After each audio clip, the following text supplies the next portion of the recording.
everybody. Welcome to Performance Anxiety on the Pantheon Podcast Network. I am your host, Mark, and in this episode we speak to a musical legend. Jon Anderson has been singing since the early 60s, and he's still going strong. In addition to all the albums he's made with Yes, he's worked with Vangelis, John Paul Jones, Toto, Anderson, Bruford, Wakeman, and Howe, and a lot more. His voice is one of the most unique in music, but he wasn't always comfortable with it. And when the sound of Yes changed in the 80s, he talks about how he adjusted.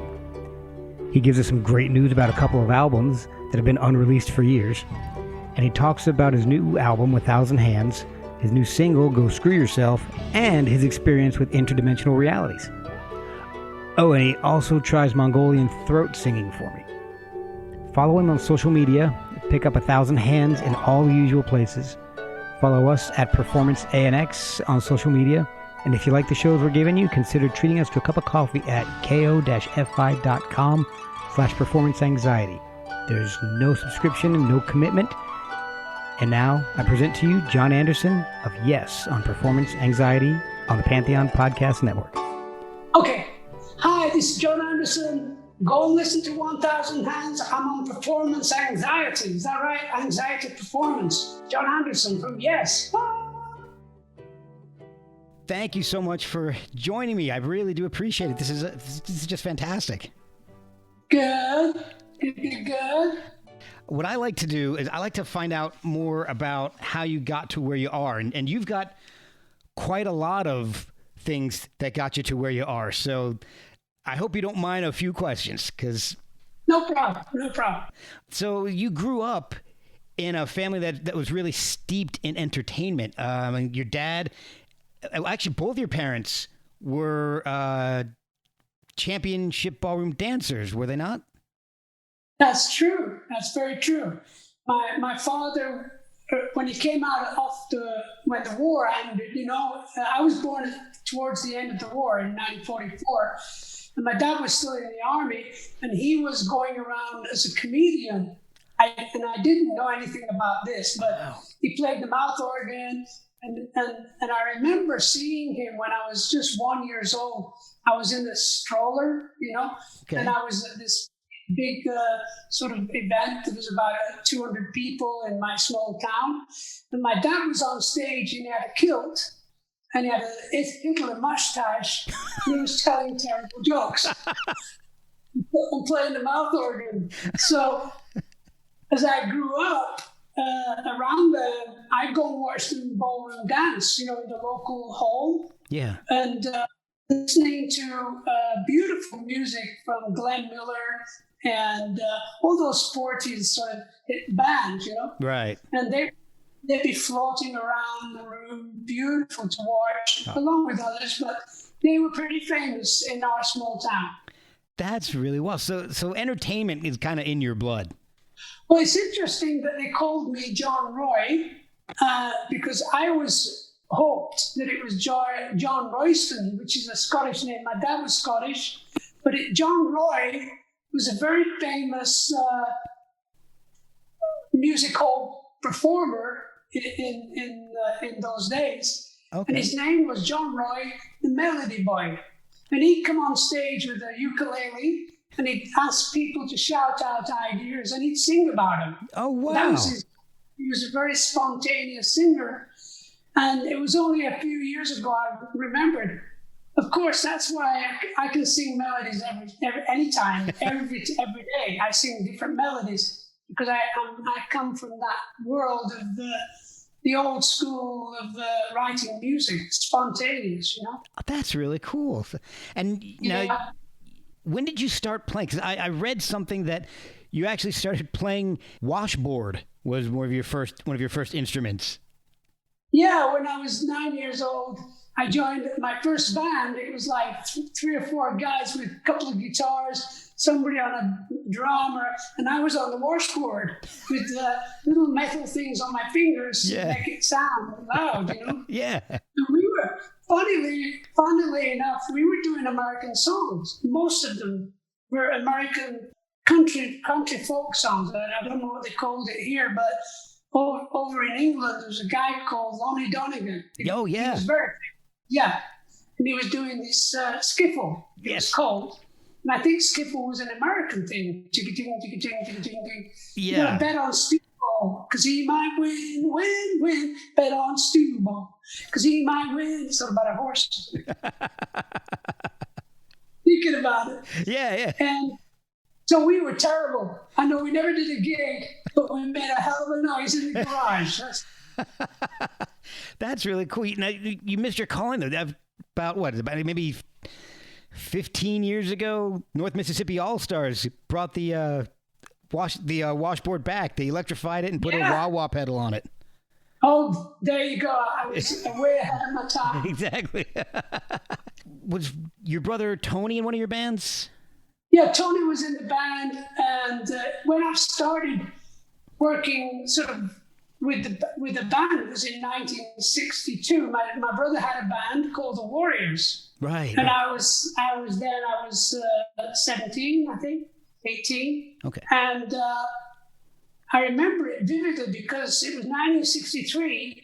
Me and my brother went to see the Beatles because they just put out a song on the radio called Love Me Do. Yeah. And my brother was very into that. He said he had a motorbike, so we drove on the motorbike just north of Liverpool, a place called Southport. And we went in, and there was about 500 or 600 people in this place. And this band was really, really rocking. It was really, really good.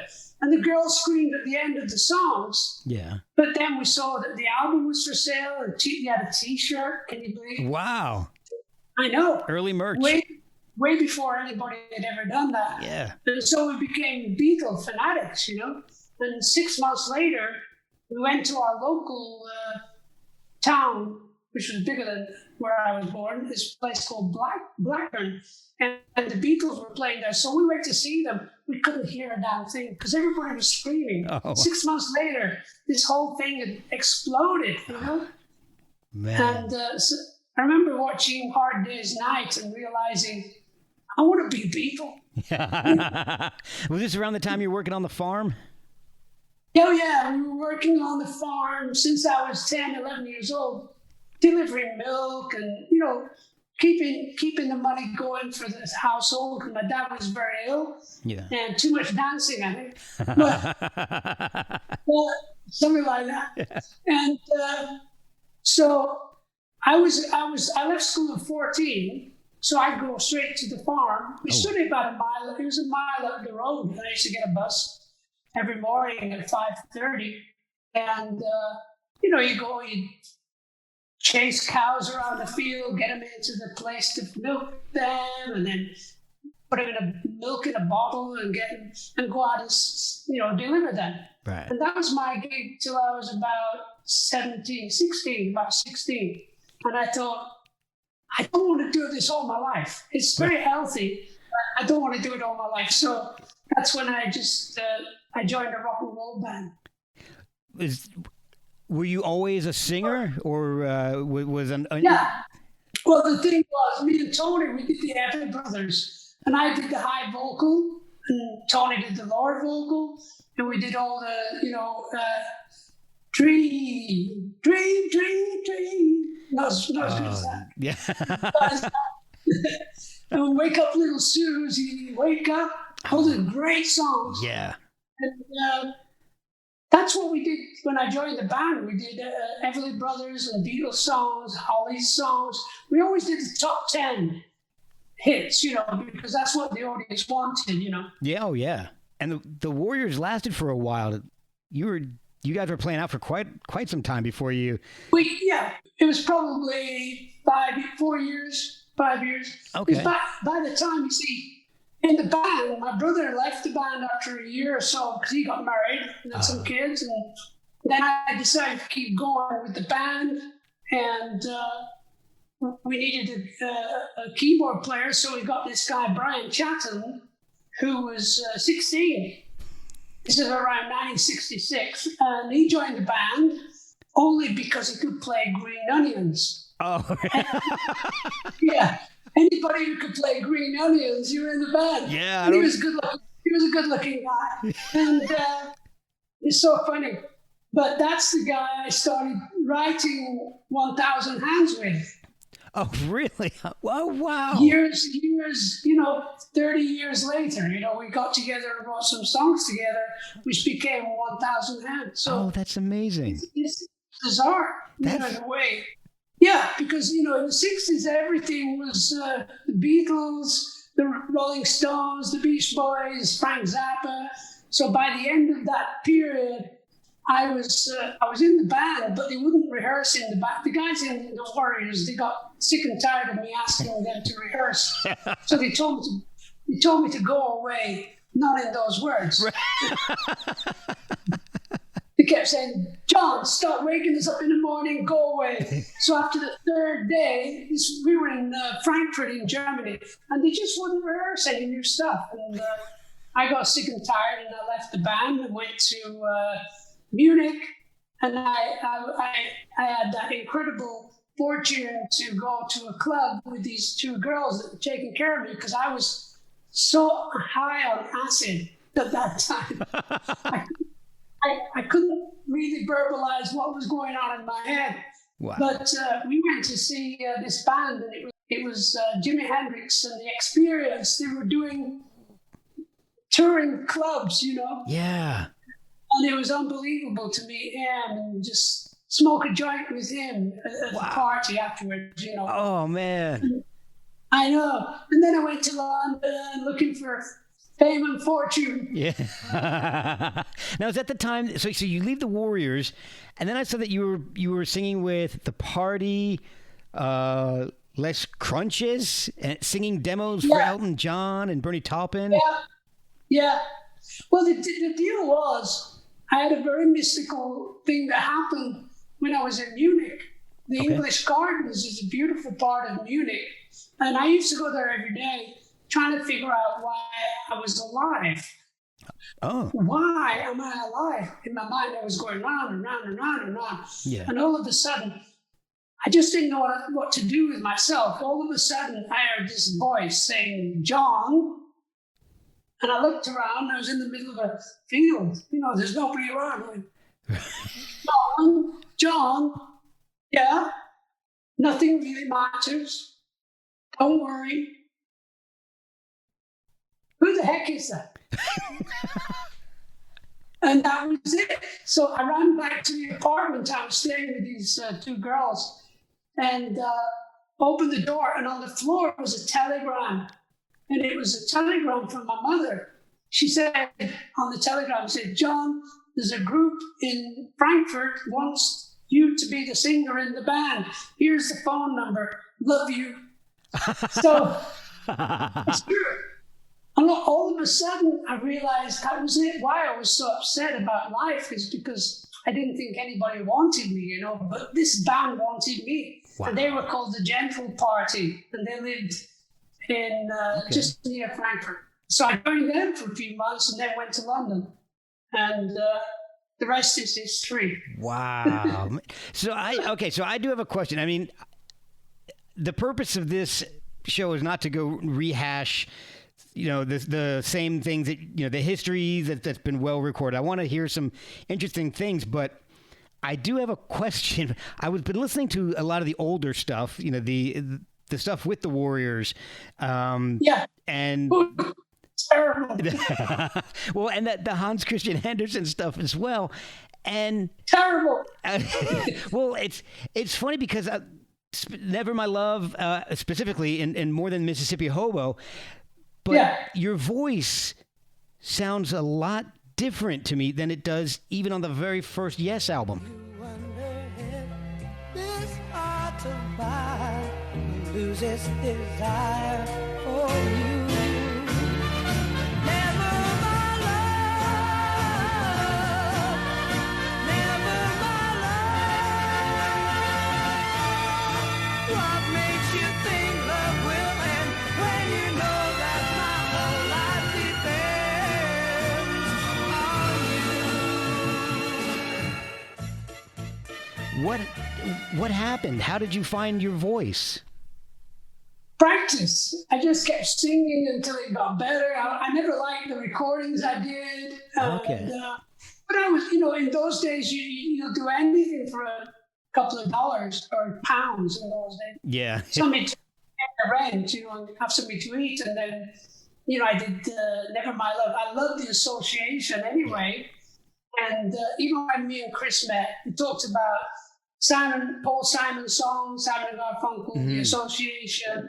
And that's when we decided to put a band together that could play a lot of different kinds of music, but vocally could be just really, really, really good. Had 3 singers, big harmonies, So that's when you start to realize, let's make a record. Well, we were on tour was on tour for about a year, doing clubs, a couple of colleges, some special gigs here and there.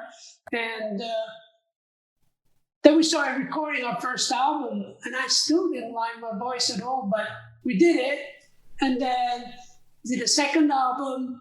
I thought, it's still not really good, so I'll just keep singing until it gets better. I think it was the Yes album, and then all of a sudden, the Yes album, I thought, and my songs were getting better as well. And by the time we did Fragile, I thought, hey, my voice is pretty good. But I was I stopped smoking. Well, that may have something to do with it. That helped. Yeah. And not stop smoking totally, but because I used to smoke to try and make my voice more rock and roll, And I wanted to see. That's the one thing I wanted to ask was: were you always? Your voice is really unique, and I mean, it doesn't sound like anybody else that I've ever heard, and my early exposure to you has always been through Yes, and going back and hearing those older songs where you sound a little bit different. I was curious to know if you were singing that way on purpose, because were you always comfortable with your voice sounding as unique and not maybe as classically rock and roll and gravelly? Yeah, I think that's one of the things that really helped was when I started writing a lot, and I'd write my lyrics and I'd be singing a certain thing about something. I'd be singing about the cosmos or the more. I don't know how to explain, but once I started singing my own lyrics, I tended to sing a certain style, and I knew that I had not your average rock and roll voice. So I just stuck to it and realized that my tone is very alto tenor.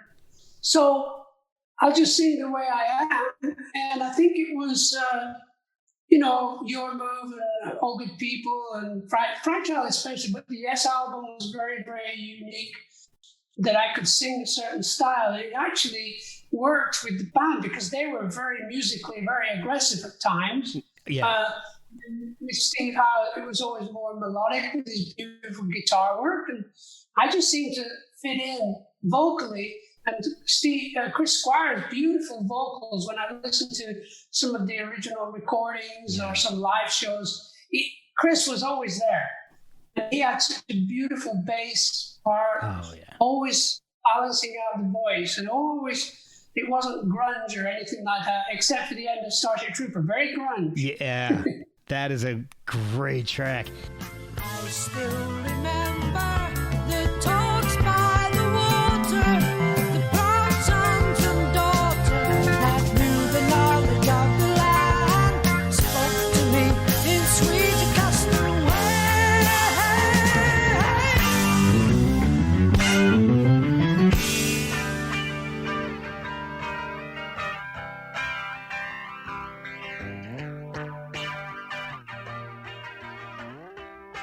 And so you're getting more comfortable with your voice as you're writing. Is that how things like We Have Heaven start to develop? Yeah, I'd seen some recording video actually of pygmies in West Africa who would go out foraging, and they'd be singing all the time, like some of the insects sing, or the birds, and they beat, button. He put them together. So I started doing that at home on my Revox tape recorder, and then we were recording Fragile at that time. And Chris was working out his bass solo, which was the end of, I think, Long Distance Runaround. Because we went Long Distance Runaround, where do we go? And I just said, do a bass solo. Let the musicians, let them play something. Yeah. And so I went downstairs in the studio where ELP were, but they had a day off. So I just used the equipment and just sang this part. Down the room, the town, march it down the room, the town. He is here, oh, do look around. I throw them all together in a rhythmic sort of vocal way, Okay. And then Steve decided to do a guitar solo, and then Rick did a keyboard, cans and Brahms. So all of a sudden, we had 4 powerful songs with 4 solo individual ideas, which was kind of cool. Yeah. It really worked. And then these songs start to expand and get longer and longer. But what was really interesting to me is that in that same time period, there's several bands doing things like that. Were you aware of Yeah. and I'm sure you were aware, King Crimson and all, but I mean, there's, the same time, there's them, King Crimson, there's Can, Genesis, Camel, Aphrodite's Child. I mean, amazing stuff going on all at the same time. Were you guys? Yeah, we never listened to each other, to be honest. I never listened to anybody. I just got on with this idea that I keep having, and I still do every day, is this adventure in music. Me and Chris went down to the Speakeasy one night, probably 69, and there was a band setting up and just going to play and everything. They were called King Crimson. We didn't know who they were. And they just played their record. And me and Chris just sat there all the way through the show and went, shit, we got to rehearse more. This is too damn good, which it was. It was revolutionary. Yeah. And the next time that happened was about 4 years later. We were playing a show. We were on a little tour with the Kinks. Oh, wow. And we played in New York State University. And the opening act was this unknown band called Mahavishnu Orchestra. Wow. And me and Chris sat through sound check and went, we got to rehearse more. This is too damn amazing. Wow. And that happens every 3 or 4 years. Somebody wakes you up with their music, Yeah. And it's a way of pushing your ideal further on, Yeah. My latest one is the brilliant Jacob Collier. Oh, okay. Really is Mozart reborn. This guy is unbelievable musically speaking, Oh, wow. Seriously good. Oh, that's awesome. Well, that's somebody for me and everybody else to check out. Yeah. Now, as you guys are writing more albums, the songs are getting longer and more deep and more layered and crazy. Yeah, crazy. There you go. I've 2 questions about that. It was, number one, was radio airplay a concern at all for you guys? Did you care about that? Well, the funny thing was when we did the Fragile tour, we were playing a lot of universities, and we'd go to these places and they had their own radio station, FM radio in those days. Yeah. And they would play Starship Trooper all the way through. Oh, wow. And they would play Roundabout all the way through. And then I looked at Steve and said, I think we can expand a little bit more on what we're doing and maybe make a 20-minute piece of music, because you could only fit 20 minutes on each side of an album. Otherwise, the sounds don't get better, it just gets worse. Right. 20 minutes, 18 to 20 minutes is the best sort of time. And on that tour of Fragile, I was listening to a composer who changed the landscape of classical music in the early 20th century. His name is Jon Sibelius. Now, I was listening to the Seventh Symphony of Jon Sibelius. Now, usually symphonies were in 3 parts, Okay. like 7 minutes, 6 minutes, 7 minutes sort of thing, you know. But this Seventh Symphony, I'd play it and I was have a joint, as you do. Yeah. And I'd be listening to it, and then it would finish. And then I'd put it on again and listen to it and go off on this dream, you know, like musical dream. And then it would finish. And I thought, wow, it's 26 minutes long. And there's no stopping. It just goes. And it still is one of the most glorious pieces of music I've ever heard in my life. Oh, man. So I studied it, you know, and then I turned to Steve Howe and said, we need to write a piece of music that lasts more than 10 minutes, 12 minutes, you know? Yeah. So we started writing close to the edge, and then we had this middle section that lasted 3 minutes with very little happening, and like an ocean of sound that I got from listening to a guy who created an album called Sonic Seasoning, and it was like electronic music, like oceans of sound. It was just so beautiful. I'll remember his name in a minute. But then, you know, when we finished Close to the Edge, we found out that FM radio had been stopped in America because it wasn't making any money.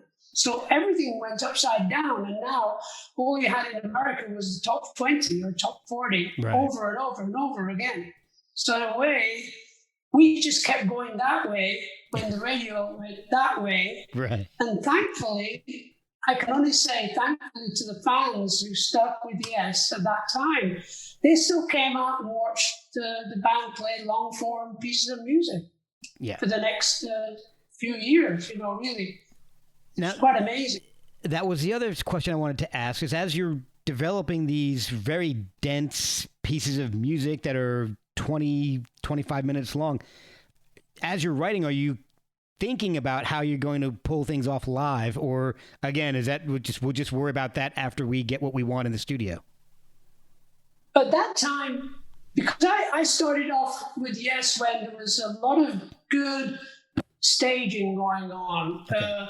I remember there was a company called Joe's Lights out of San Francisco. They toured the Chambers Brothers. Great band, but man, the visuals were just out of sight. Yeah. Projection. So when Yes first started, we started using a bit of projection here and there. And then a friend of mine showed me a photograph of this guy called Vangelis with laser beams coming over him. And I said, where the hell are those laser beams? So we got the laser beams and went on tour with them for, Topographic and then Gates of Delirium with laser beams and everything. And like, it blew people away. And a lot of people started using that, laser beams and everything. And staging was all, because you're playing in front of 5,000 to 10,000 people every show. Yeah. What are the people at the back getting? A little person in white called Jon Anderson. or laser beams that come all over them. Yeah, that's what they need.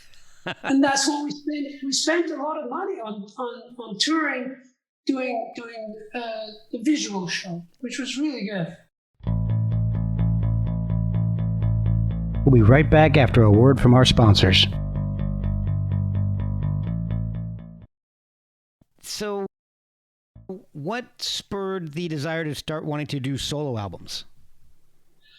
I think that was just after the tour of Gates of Delirium. Mm-hmm. I didn't have any ideas where I was going, actually, musically at that time. I didn't quite know what was going to be the next step for Yes in my mind, because Steve said he was going to do a solo album. He'd been writing some symphonic classical music for guitar. Okay. Then Chris said, I'm going to make a solo album. And I thought, okay, then I will. And I've been collecting a lot of instruments on tours. So I had a garage full of instruments, like I've still got them here, Toto, harp. Yeah, I see that. Drums and flutes and stuff. Okay. I couldn't play them, but I messed around, I messed around. Yeah. So what I decided to do was like, I'm going to lock myself in the garage and I'll play all the instruments. I found a friend, Mike Don, who is a great engineer, and he would come every day to my garage.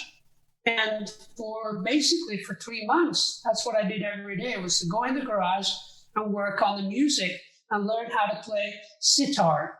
It's like, you're crazy, you know? But I'd learned how to play 2 or 3 notes, and it sounded pretty good. Yeah. And then I'd play harp, and, you know, then I'd sing a big story about this bringing music to the earth from the Pleiades in my mind, you know. Yeah. And so I created a solo album by myself, which is a solo album. And you did everything on it, which is awesome. Yeah, I drove myself crazy. I was going to take it.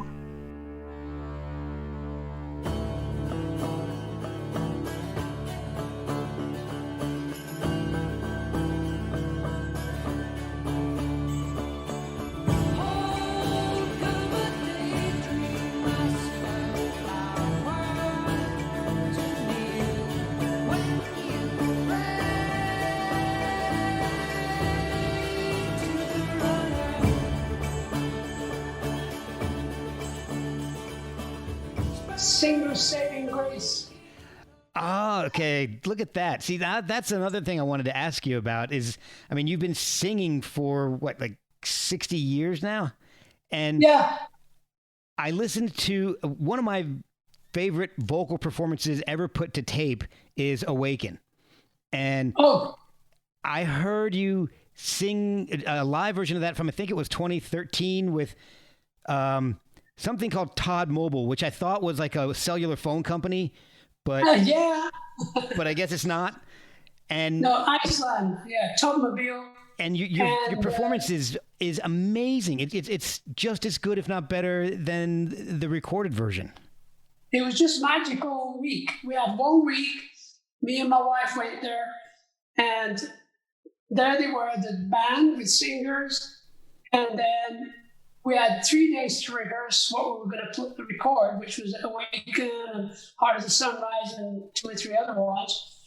And Awaken was like my favorite piece of Yes music ever. Oh, mine too. Because I think it sort of saved the band from extinction. Because really? You think so? Well, Rick Wakeman rejoined the band, and by then we were very, very, what's the word? We weren't really as connected as I would like as a band. A band starts off as a bunch of guys who don't know each other. We weren't from the same town or city. We were all from different parts of England. And we got together, we made music. Sometimes it worked, sometimes it didn't. Yeah. But then we got better and better and became famous for a while, and everything was like too crazy. And then you wonder where you're going to go. Is that the end of Yes? And then we did Going for the One, and Rick rejoined the band, and it was like heaven for me, because that piece of music, Awaken, was something that I started writing with Steve a year earlier. Okay. And then all of a sudden we're recording it, and Rick's in the church recording the beautiful church organ, and I'm in the middle of where the pews are, playing the harp, and the rest of the band are 10 miles away in the studio recording, because in Switzerland, that's where we recorded it, they have perfect telephone lines, so you could actually record things through the telephone system. Oh, wow. Yeah. So when we did that recording in Iceland, we'd rehearsed, and then we had a day with the orchestra and choir, and it felt good, but I didn't think it was really going to be so good. Yeah. But you keep your fingers crossed, and then you walk on stage, and you're there, and there's a couple of thousand people. It's a beautiful, beautiful, incredible theater in Reykjavik, and all of a sudden, as soon as we started playing, you could feel that we knew where we were going. There was something. Well, we're not in control anymore. Thank you. The musical gods take over and say, "We bless you. We bless you. You're gonna have a great night." And it turned out to be a great recording and really well filmed as well. So I'm ever thankful for the people that put it together in Iceland. So am I. We're talking about going back in a couple of years and doing some more work, but cool. Really fantastic. Thank you.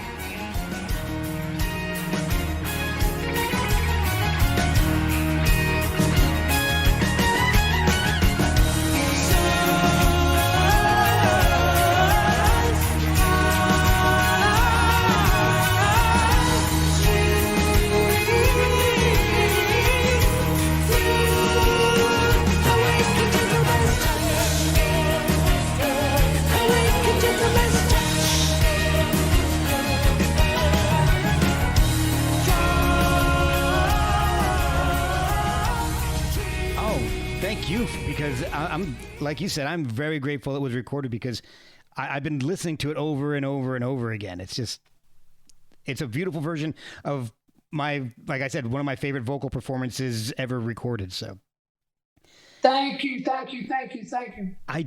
want to ask you a question about several questions actually about the 80s, because things changed a lot for you. The sound of Yes changed. You did a lot of different projects in the 80s as well. Trevor Rabin joined the band.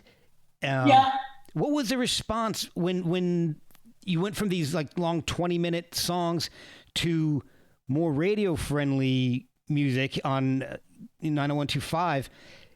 Were you? I know you pulled in a whole bunch of new fans with "Owner of a Lonely Heart," but was it a good response from the longtime fans to the new music? Well, what happened was we tried to make an album in Paris, and the producer really screwed it up because he was more interested in going to the clubs as Chris was. So we never saw them, so we never got things done. So eventually you think that's the end of that, And then I was living in the south of France and writing some different kinds of music. So you might think sort of symphonic music with voice choir ideas, which I'm still actually finishing. Okay. And so I just came back to London for a weekend, and Chris called me, and I've been listening to the local radio through a great radio station in Paris called FIP, F-I-P. Okay. It's a great radio station because they play everything. Oh. And they were playing a lot of this album called Duck Rock by the manager of Sex Pistols, Malcolm McLaren. Yeah. He recorded this record, Duck Rock, and there was another record. There's a lot of sampling going on. The producer was Trevor Horn. And so Chris said, I've been working with Trevor Horn, a new guy, Trevor Rabin, and Alan, and Tony, and we've been having a good time. Would you like to listen to the records? And I said, yeah, okay. So he played them in his car, and I just sat there and went, oh my God, this is a revelation for me. Yeah. Musically, pretty simple stuff, but the sound of it, the samples and the sort of wherewithal, it was very 80s music, Yeah. And so I felt very comfortable because Chris said, would you like to sing on it? I said, well, because they were called Cinema. Mm-hmm. And I said, well, if I sing on it, of course it's going to sound like Yes, because that's who I do. That's who I am. Yeah. He said, that's what we want, John.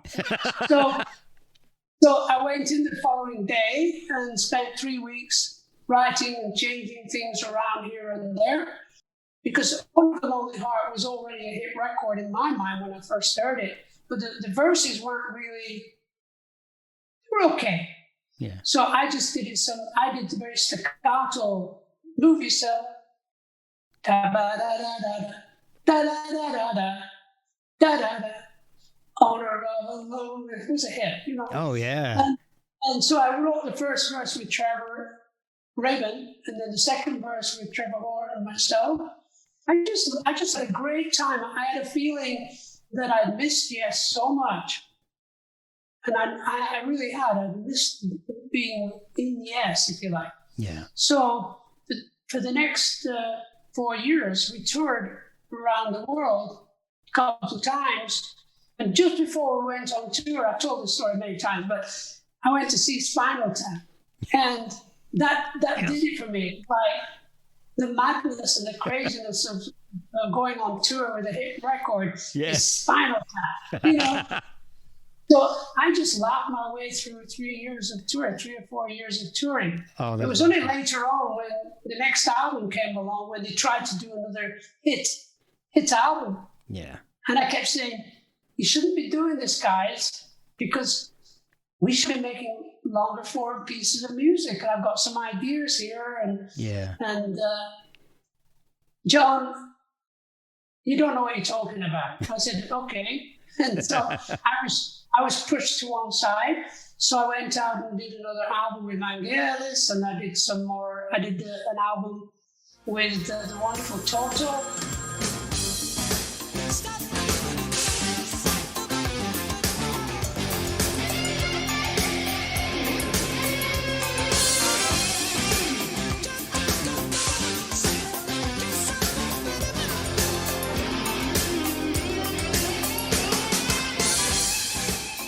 Playing in the band was in the City of Angels, which was actually in the top 10 albums of Canada, but really didn't sell very much in America for some reason. Yeah. But it was a good album. And then I did the Christmas album. And then the next thing I did that I think was important to me was ABWH. Yes. Because I still had those songs that I wanted Yes to do. And then I thought, why don't I just go and phone up Rick and Steve and Bill and work with them? And that's what we did. And I love that stuff. But I do have a question. For going back to the early 80s, you end up doing some interesting things that never really saw the light of day.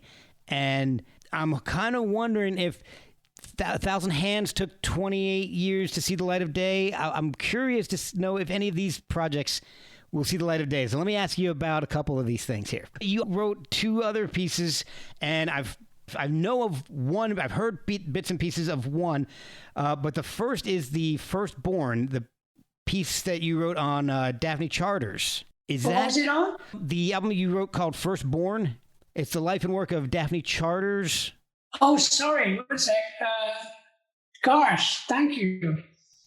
Daphne Charters. I know Daphne Charters. I'm just trying to think now. Gosh, my mind is spinning. My mind is mush. Well, I'll ask you about another one because something weird happened. A buddy of mine knows I like your solo work and yes, and also he found an album and he sent it to me, and I just until recent, I didn't realize until about 3 or 4 days ago that it's not an official release, but it's the work you did, the album you wrote about Marc Chagall. That's very interesting because it's going to happen one day. I always say about 2 or 3 times it would nearly happen. Nearly went to the theater in London, in Birmingham, in England, and nearly one time there's a company in North Carolina that were interested. And I was always interested, but it never was the right time. But now I think the right time is happening, and we'll find out in the next 2 or 3 months if it's going to happen the way we think. Because I think, in my mind, I met Marc Chagall on his 19th birthday, and I didn't know very much about him. But then I listened and looked at his paintings and listened to him talk. Because I went to his house and started singing to him, you know. Oh, wow. So I was getting bored. So I go sing a song to him, you know. It's going to work out one day. But Daphne Charters, I must remember what the hell that was. I read that. I don't remember where I read it, but I read it yesterday or today. And while I'm trying to get some information on some things to ask you that are, you know, not, hey, how did you come up with the band name Yes and stuff. So that could be totally coming out of somebody else's ass too. I don't know. But hey, no, I don't know. But I just know Daphne Charters. I've got to remember who. What it says. I must have written songs about her. It says there's 2 musicals remain unreleased. The first is Firstborn, a piece based on the life and work of Daphne Charters and her relationship with fairies. Got it. Now, here's the story. Basically, I've had some encounters with interdimensional reality over the years, as part of my understanding that we're not alone, just human beings on this planet. Right. There's the animal life, the fairy kingdom, the deviant world, and all over the world where I've been. On my 40th birthday, I was on an island called Tiaman near Indonesia, and I had this visitation of this beautiful fairy. It's hard to explain, really. Wow. But it was like midnight, and there was this light flying around the room. And I've been learning about the art of seeing rather than looking, because we see a tree, but we don't look at it for what it truly is. Okay. We see a flower, but we don't look at it for what it truly is. Or vice versa, we look at it, but we don't see it for what it truly is. Okay, yeah. So this thing came and it was just, I thought it was a firefly, but it never went off. It was actually just moving around the room. And then it came over my head. And as I looked at it, it just changed into a beautiful, you could see through its beautiful wings, and it was just there. Oh, wow. And it spoke to me in a sort of dreamlike fashion that human beings ain't seen nothing yet, because there's more to come. Wow. Because we used to have a close relationship with nature, Mother Nature. So that spurred me on to write Firstborn. Okay. That was the book by Daphne Charters. And since then, I've had various times where I'm ready to rewrite it and re-release it. Just the last 6 months, this incredible, sad period of time where hundreds of thousands of people have passed away through this virus. And you think about, if every one person has 10 people that love them, that means 4 million people are going through hell. Yeah. Losing loved ones, Yep. And I've been at home. Me and my wife had to go into quarantine in the beginning of March. I did too. So we've been in quarantine ever since. We've been out 3 times. Maybe 3 times, and that's all. And so I've been in my studio remembering all this music and rewriting it and putting it back together again. Oh, wow. That's awesome. So I've got music up the wazoo. The music that I've got will last the next 20 years. Oh, and I'm still slowly finishing it. And in the midst of that was obviously before the COVID thing was 1990, me and my friend from the Warriors, Brian Chatton, wrote these songs which became 1,000 Hands. So music is everlasting. You can't really say, well, okay, it's lost. I did it in 1985. No, you never lose the music. It's still around me. And I'm actually, this last week, I found this guy who's the sweetest guy, and he remembers the songs that I was working on an album called Elias. Mm-hmm. He actually did a performance of Elias 2 years ago in Philadelphia with all his friends. Oh, wow. And I loved it. So we're in touch with each other now, working on Zamran, which is the son of Elias. And through meeting him just this last week, I have had this breakthrough, because I was just creating so much music and it was driving me crazy. And then I listened to Elias about 2 weeks ago and realized, so Zamran, which is the son of Elias, it's going to sound a little bit like Elias, the original album. So well, good. Keep the momentum going. Yeah. But I thought I had to change the whole musical landscape. But I'm going to be working on that for the next 6 months, so I'm happy. Oh, that's awesome. I wanted to thank you for an album that gets kind of maligned a little bit in the Yes catalog, but it's the album that got me into Yes in the first place, and it's Union. I absolutely love that album. And I hear so many people saying, I don't like it. It's just kind of a strange album. It's everybody. But that's the album that really got me into you guys. I love that, because what happened, I did the ABWH album, mm-hmm. and then I said to the guys at the end of the tour, let's do another one. And they said, okay, but they wanted to do it more of a studio. Let's all get together in the studio and make music. And I said, I think I'd rather do it like I did the first album, which I made a demo of all the songs, and I worked with Steve and Rick and Bill. I worked with them, made tapes with them, and then I went away with some musicians and I created a demo. Right. And I said, it really works when I can just have concentration with people who are just very, very talented people, rather than going through the emotions of knowing each other more in the studio. But they wanted to do the studio show, rehearsals, and that didn't work.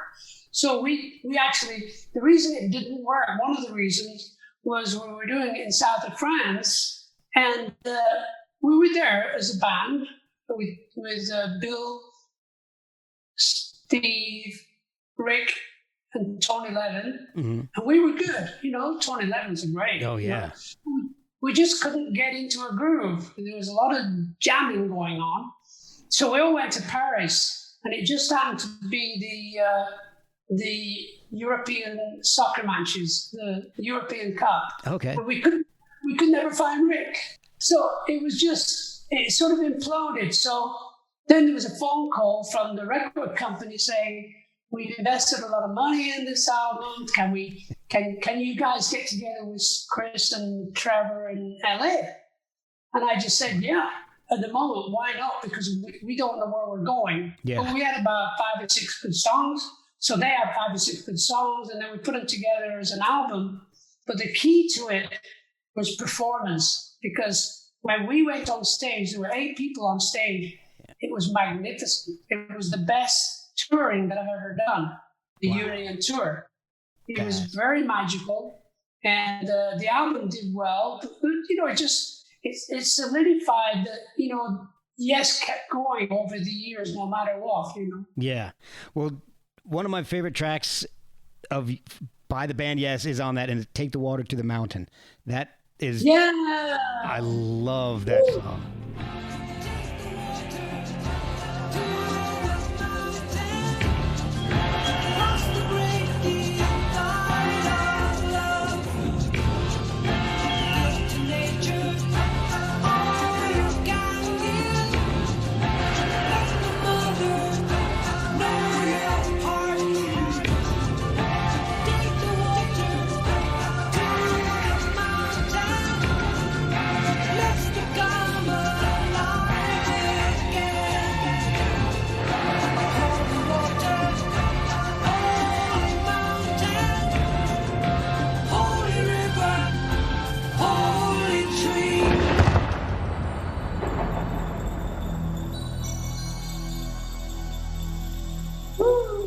Yeah, I think I wrote that in Kauai.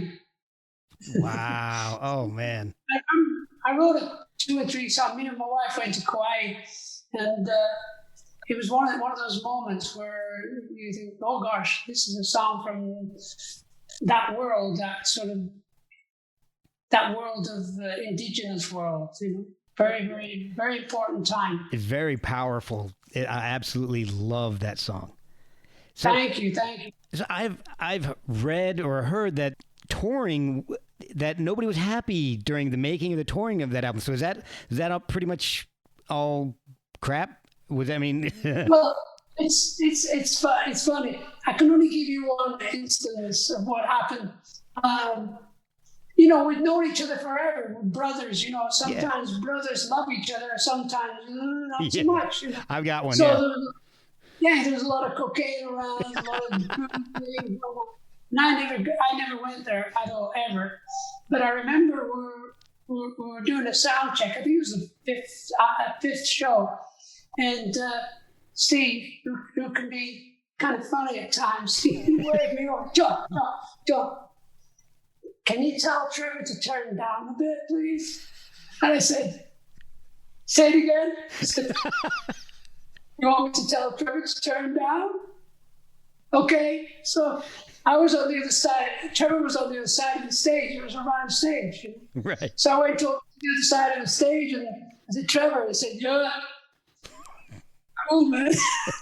That's all I could say. I couldn't say, can you turn down? He wants to turn down. So it was that sort of slight imbalance friendliness. It was just getting on with business, get on stage. The great thing was when we were on stage, we were so damn good, and everybody played great. Oh yeah. I had some of my favorite moments. Doing a Wakeman at the Forum in LA. We did a Wakeman. I kid you not, and I wasn't stoned. I was pretty clear, but we came to the ending, the big ending of Awaken. The big ending comes up, and I looked up, and this light came down from outside of the Forum and went. It's like movies, Oh wow! And I was like, oh, I'm singing away, Master of Images, songs cast a light on you, heart through dark ties, and so on. Wow. I thought I was seriously on another planet. And every audience loved the show. It was great. That's amazing. Oh my gosh. All right, so let's get to the latest album, Thousand Hands. It took 28 years to see the light of day. What? I know, yeah. It's like it's a mystery and a miracle at the same time, because me and Brian Chatton joined the Warriors in '66, and we kept in touch over the years. And he got on tour with B.B. King, who's a damn good keyboard player. Oh, okay. And we went up to Big Bear with three friends from 3 or 4 friends, musicians. We had rented an A-frame up near the ski resort, and we started recording. And I gotta say, I don't think I've ever laughed as much in my life, because Brian Chatton, besides being a great musician, he's the funniest guy in the world. Oh, really? He gets himself into so many troubles. The nitro guy who gets into trouble a lot. And even making breakfast, he's in trouble. You don't know why. So, something about him.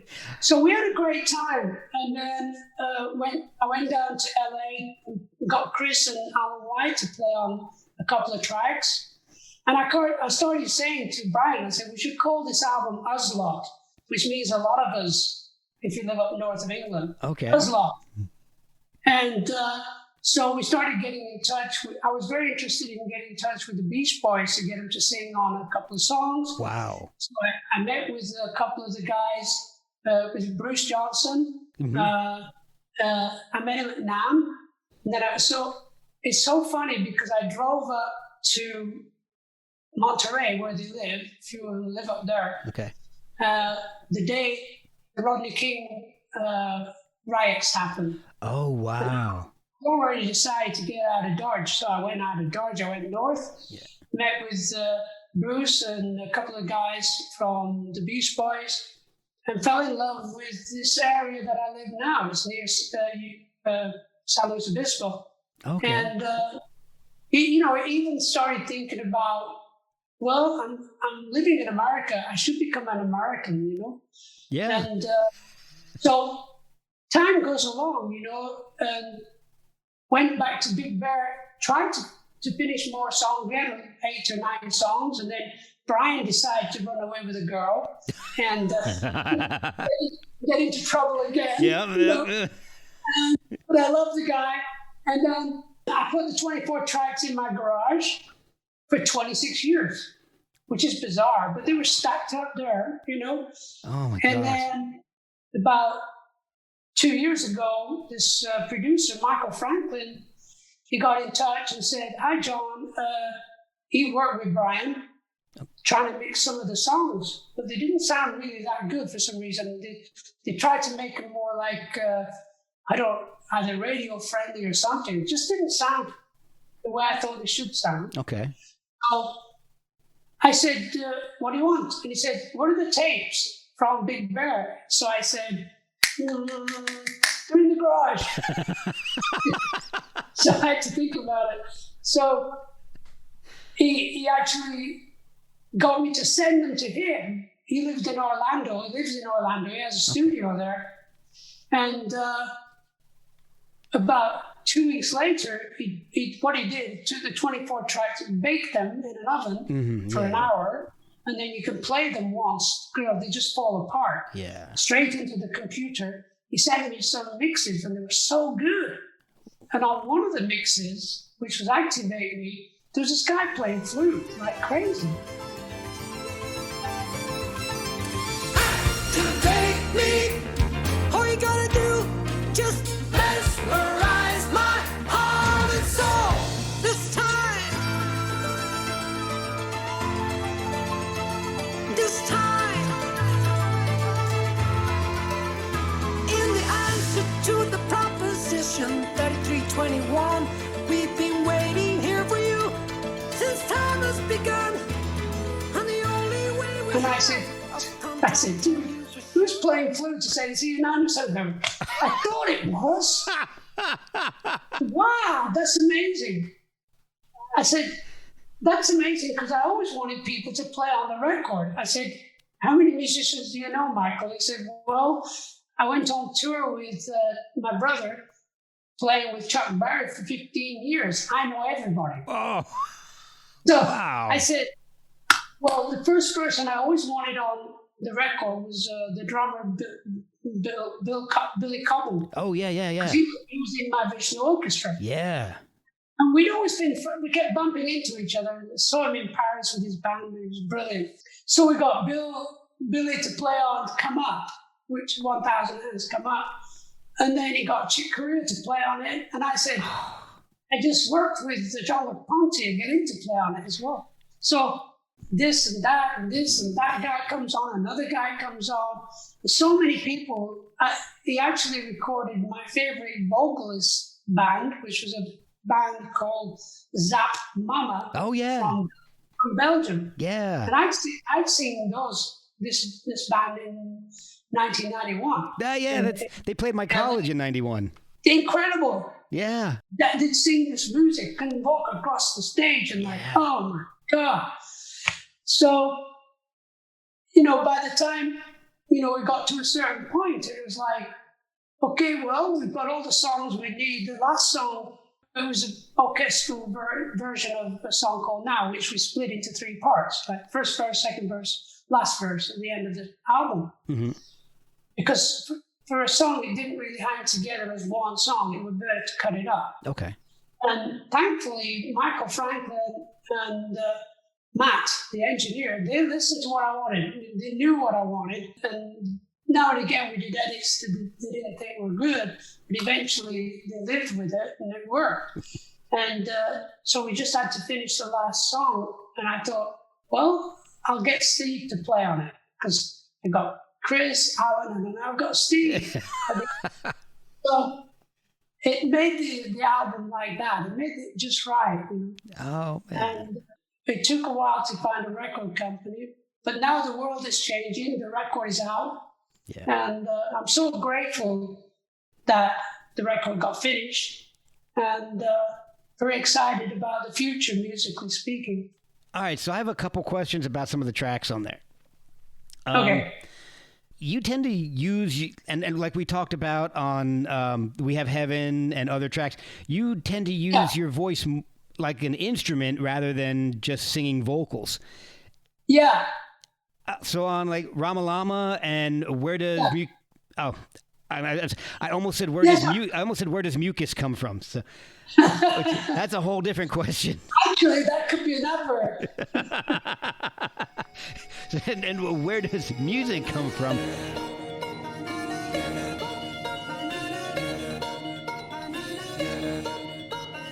All in all, there's something that there is, same as the power that gives. You are the power of my love, my love.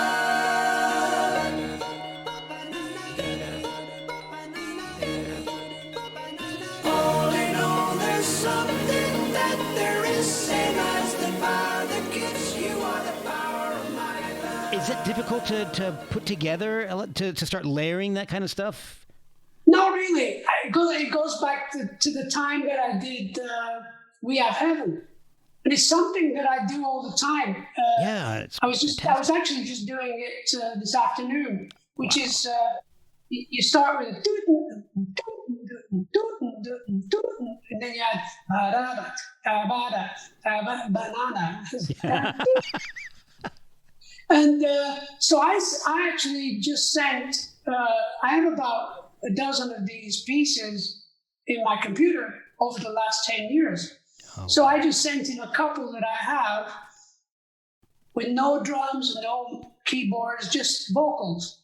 I sent them to Michael, and he, very smart guy, he was traveling to China, which he usually does a lot because he's married to a lady from China. Okay. He has a lot of business over there. And he put it on the laptop. And during the course of the flight to China, he added all the samples to Ramalama. And on the way back, he added all the samples to Where Does Music Come From? It was like, wow, this is brilliant, you know. That's amazing. Yeah, and that's how they were created. Is that the like a throat singing that at the end of Ramalama? That's a sample. Yeah, it's a sample. I can't do it. Oh, okay. It's a Mongolian. It sounds like you. Oh. No, I don't do that. But I did a song. I just did a song. I was looking for it now. I did a song. I did 2 songs last week with the Mongolian group. And the music is very, very interesting. So I sang with them. Wow. And it sounds really good. I want to hear that. Yeah, it's really, really good. I'll send you a copy. Oh, that would be wonderful. And I want to tell you that I Found Myself. I think that is such a beautiful song. I played it for my wife, and she fell in love with it.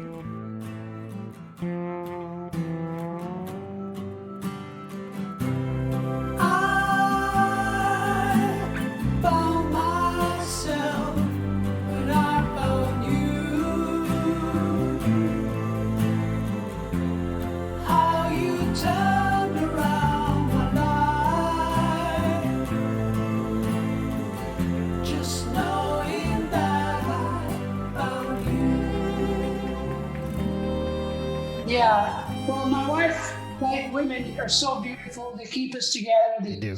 They open up so many parts of the male experience of life. Women, I was lucky to find my Jane 28 years ago, and changed my life. Yeah. I've been seeing her in my meditation before I met her. See? So wow. When I met her, I couldn't speak. Oh, wow. I remember shaking. Yeah, you say. I was just going to say, my wife and I just celebrated our 19th wedding anniversary less than a month ago. It's the best. It's the best. By the way, I did want to say happy birthday. Your birthday was just a couple days ago, so. Yeah, I'm now in my 77th year. Wow. Which is cool. And still going strong. Yeah, more than ever. I've got, another 25 years to go. Yeah. And so I'm writing this music. I'm thinking about this, fulfilling a lot of dreams. I'm very, very fortunate to be able to keep going and enjoy it. A lot of people kind of mellow out at this point, but you got a little angry with your latest single, Go Screw Yourself. Yes. Well, I wrote this years ago when I was working with a friend of mine, Paul Green, who created School of Rock 20 years ago. And I worked with them 12 years ago in Long Island, just jamming and singing, teaching them ideas. And, I like to do that with young musicians. Yeah. And I tried to get them to play and sing this song I just written, Go Screw Yourself. Yeah. And I started with the politicians, and then I got into the whole idea that, they're just out money, it's all money. Yeah. You want somebody to come and change the world, same with Wall Street, and then same with horrible church situations and screwing children. It's terrible. And then, after the last verse, my wife wrote.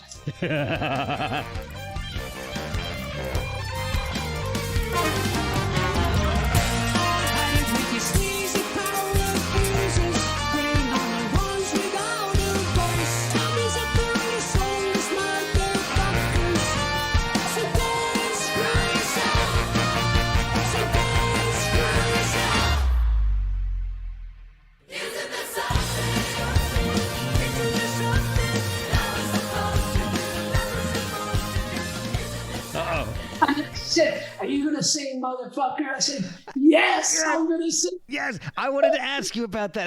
Is that the first instance of you recording the word motherfucker? Yeah. Yes. But she used to love da da da da da Uncle Fucker. Yeah, Terrence and Phillip.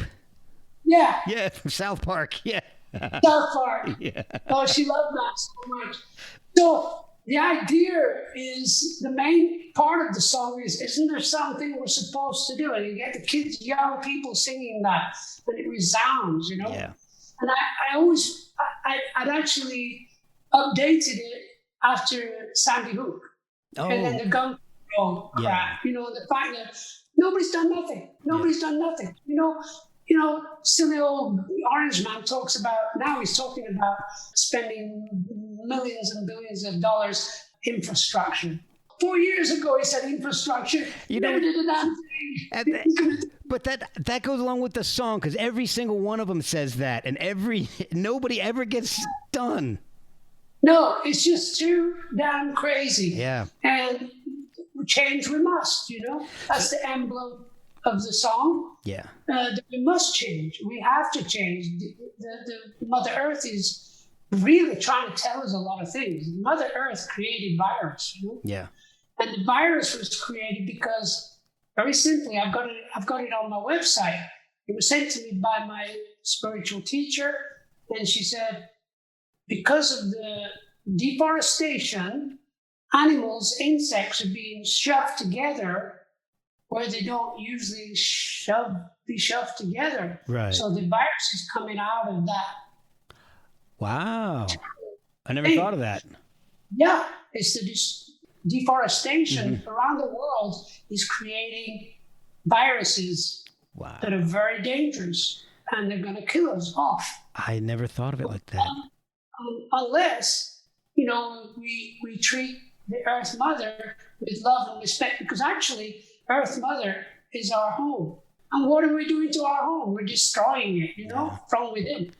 And that's why, if you look at the song "Go Screw Yourself," it just came up like, you're screwing the world, so go screw yourself. Unless you want to join, like we all did in the 60s. We all wanted to be peace, love, make love, not war, things like that. 60s was a very powerful time. And here we are in 2020 in a very, very, very volatile moment. Yeah. So change we must, that's all. I have some questions for you from listeners. I threw it out on social media, letting them know I was going to have you on. And I got a few questions, and I just kind of went back to the ones that came up the most. And you've actually already answered a few, as far as things like touring, one of your favorite iterations of Yes, and so you'd mentioned the Union era, but one was, how is your health? You had a pretty bad health scare recently, and a lot of people want to know how you're doing and making sure you're okay. Really, really good. Very, very, very happy, very healthy. I actually, when we were told to quarantine, I went out to do some barbecue, and I slipped and broke my foot. So I thought, okay, that's a sign. I don't know. I'm not going anywhere for 3 months, which was more than that, 6 months. But 8 years ago, in 2008, I had trouble touring with Yes from the smoke that they use on stage. It was oil-based, and it was affecting my lungs. And they found out that I had a problem, worse problem than that, because I actually stopped breathing in my house. I just collapsed and died. Wow. And my wife saved me and took me to hospital. I remember some of it. It was kind of freaky. But then I was in a coma, induced coma for 4 days. And I woke up and all my children, my 3 kids were there. And what are you doing here? Well, we came to see you. I wasn't going to die. And you go through that, and you value everything. You value your friendships, your love that surrounds you, and your health. And you try to be good to yourself. And then, it just happened that at that period, I'd already been doing solo shows because Chris and the other guys wanted to carry on touring, so they got somebody else to sing. And I thought, okay, I'll just get on the guitar and my ukulele and go and entertain people. And that was a breakthrough for me because I've always wanted to be able to stand there on the stage and sing. And so as soon as I got better, I got much better, I started going on tour solo. And very lucky how things happen in your life. You know, you say you got to enjoy it every day. You've heard it all before. Enjoy every day. It could be your last. Yeah. And that's what I do now. I feel very blessed and very, very grateful that I can enjoy creating new songs and new ideas and new dreams. Yeah. And bringing old ones back to life. Yeah. I'm working on Chagall now. That's fantastic. It's going to happen. Oh, I can't wait. All right. And then another question was, what was the worst live experience you've ever had? Oh, boy. I remember on stage, we were playing, there was never a worst anything. It was always funny because we had a stage that went round very, very slow. Mm-hmm. And I kept saying, how do I see everybody like this? And then, hi. And then, I got used to it though. And we're playing Madison Square Gardens. And the whole idea of this stage going around was one engine, electric engine, that just pushed on a wheel that went round. And the stage would go round. And then it'll go to a certain point and it would go back very, very slow. Okay. And all of a sudden it went... We carried on singing, and you and I, that's forever singing. And then all of a sudden it started up again. It started going. And I finished my vocal part, and I went, you could go down these little stairs underneath, you see. And I went down and looked underneath. There's all the roadies pushing you. It was like Ben Hur. Come on, push it. And, that's amazing. I think halfway through that tour, I was playing Cleveland, and some in the middle, it was in Wakeman, and I'm singing towards the end of Wakeman. This guy came up behind me and grabbed me and lifted me up in the air. Like that. And I could see his head, and I said, "It's all okay, you can put me down now," and he put me down. And about 3 policemen jumped on him on stage. Oh my gosh. That sounds like a Spinal Tap moment. Of course, it happened in Cleveland. I'll tell you my last story. Yeah. We were touring 90125, and we actually went and played in front of 500,000 people in Brazil at the biggest rock show ever, is Rock in Rio, along with the big stars were there, the Rod Stewart and all these other bands, and Kiss and everybody. 500,000 people is a lot of people to play to, but we had a great time. Then we went down to Chile to stay for a while on the beach and then go to Argentina and do a show. So we were doing a football stadium, and we didn't know what was going on because, as it happens, there'd been a war between England and Argentina, the Falkland War, a year earlier. So we were the first English band to play in Argentina. Wow. And there was a group of people that threatened to kill us. Oh my God.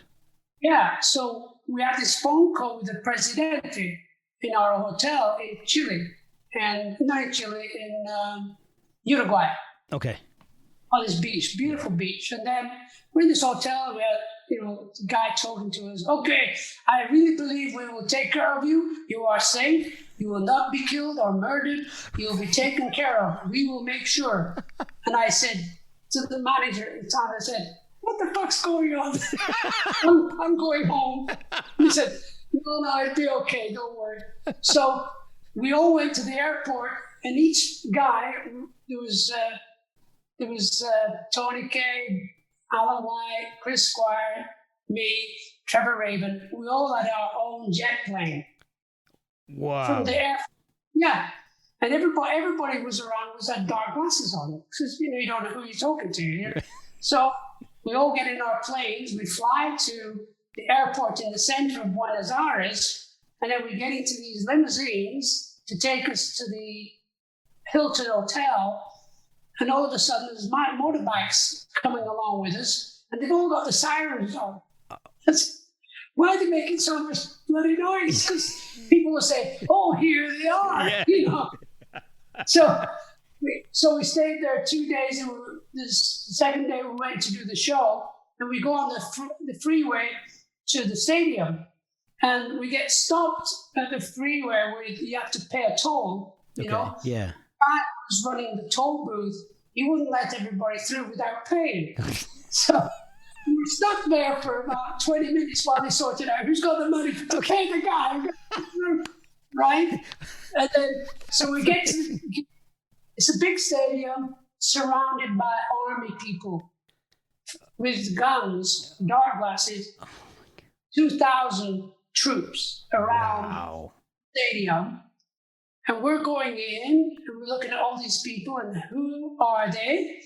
And any one of them could have killed us by now. So we get into the dressing room. So we're getting into the dressing room and we sort of get ready, and there's a crowd, 70,000 people making a lot of noise. Yeah. And some fireworks going off, as we'll do, you know. And I'm thinking, what the hell's going on? Well, they're excited. 90125, One of the Lonely Heart, number 1. Yeah. Okay.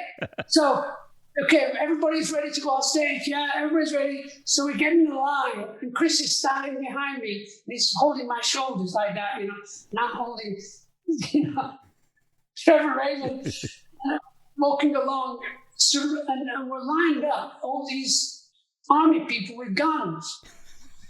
And the crowd are going nuts as we come towards the stage. And we're just going on the stage, and Chris says, "You know who they're going to shoot at first, don't you?" Oh.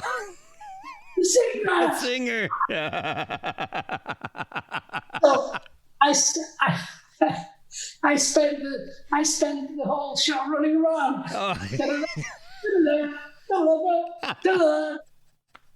But you can actually, it's on YouTube. Yes, in Argentina, Buenos Aires, stadium show, and it's a really good show. We played really good. Everything's a little bit fast. Yeah. but we played great. So that was fun. I'll have to look that up. Thank you so much. I really do appreciate it. Thank you.